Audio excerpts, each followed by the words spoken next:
How did practice go today?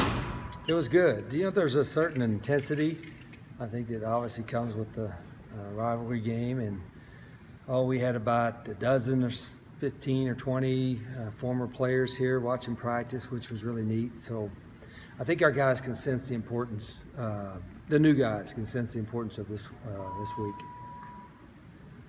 What was your sense of the team's mood Sunday and then kind of coming into today? Yeah, Sunday was okay. I mean, I wanted them to be a little bit mad, you know, because we were watching the film and didn't play well. But I also thought that they understood how quickly we got to turn the page and get ready for this one.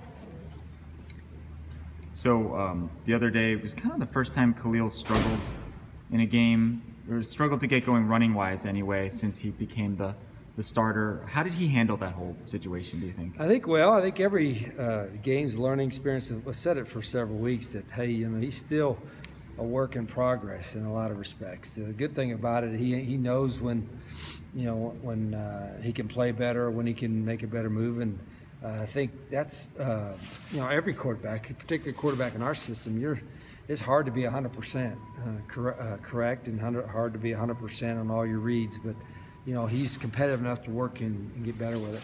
Is he hard on himself in those situations? Yeah, I think he is. I mean, and I think all our quarterbacks have been that way, and that's a good thing. I want them to be hard on themselves to some degree, not to the point where they lose confidence, but to the point where they learn. So he had only 4 rushing attempts in the second half. Was that kind of just a game flow kind of thing, or? And a little bit of how they were playing us. You know, keeping a guy wide and keeping a guy on him. There's probably some other things we could have done better execution-wise all the way across the board. So Trevor Wood has played tight end for you this year. He snapped, he punted. What is his value been for the squad he's a good year? athlete. Trevor can. He was banged up for a little bit, and we missed him, but he's a good enough athlete that we got to look at him in a lot of spots. Is he a defensive line candidate? He might be, yeah. Yeah, him, and we tried a few other guys out. I want to tell everybody, because if they don't play, then you'll assume that they didn't make the cut with that. But you know, it's a situation where we got to look at some new bodies there for sure. You played him there early in his career. What did you see in him on that side of the ball? Well, he's a long, athletic guy and can help us in pass rush. And we probably, you know, had not got hurt earlier in the season, we probably would have had him use him more there, and we stayed healthy until the last week D-line wise, and then all of a sudden we just got banged up like crazy. So Arizona State has a new defensive coordinator. Yeah. This year, how different is their defense from what you're used to? They're a little bit different. You know, certainly Todd still has his influence on it, and still heavily involved. It looks like, but you know they're not blitzing as much. They're still doing it at times, and they may blitz us every snap. We'll wait and see, but. They were heavy pressure, blitz oriented in the past. Has anyone blitzed you as much as USC did? Well, yeah, USC didn't blitz us as much as maybe you would think. They walked backers up a little bit, but they did a good job with their athleticism, and they did a good job on the back end covering our guys. You talked before the season a lot about nutrition and that being the core of what you guys want to do differently. Have you seen the results of that this season? I think a little bit. I think all that plays into factor. Somewhat, we've really stressed that. You know, we have a nutritionist in our athletic department does a great job, and you know, we're trying to stress it to our guys. We're not with them 24/7, so it's sometimes hard to monitor. But at the same time, I think that's the next step. What everybody's going to, and us continue to put emphasis on it. So, are there a handful of players for ASU who jump out on the tape defensively?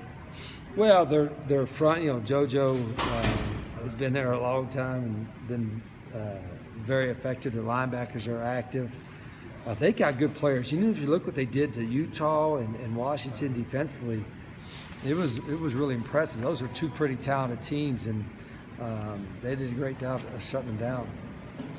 So Chuck Cecil made maybe the most famous play in Arizona history against the ASU. 106-yard pick. Had you seen that play before you came here? I'm sure you've seen it since then. No, I don't remember seeing it before I came here, but I don't know if I've seen a whole lot of, you know, being on the East Coast, Midwest mostly, but you know, you see it almost every week when you're here. You know, what an iconic play, probably maybe the most recognizable one in our football history. What has it been like having him around this season? Oh, it's been great. We have Glenn Parker's helping us as an analyst. You know, he's a great player here. He's outstanding. You know, obviously mentioned Chuck, but you know, we got Mike D'Angelo, who's been with us for a couple years. I think he's done a fabulous job. BJ Denker has really helped us too, have bringing him back. And it's nice to have former players back, but even some of the guys that maybe people don't know, like Mike D, they've done a terrific job behind the scenes in helping our program out. Just we're very fortunate to have them. Do you have any of these former players address the team this week about the rivalry or any of that? Well, you know, there business? are a bunch of them today, and I saw some of the guys talking to them. And I don't know even if they have to. I think just having them around, they'll sense that, hey, what's up with this week? They know. I like it, guys. Okay.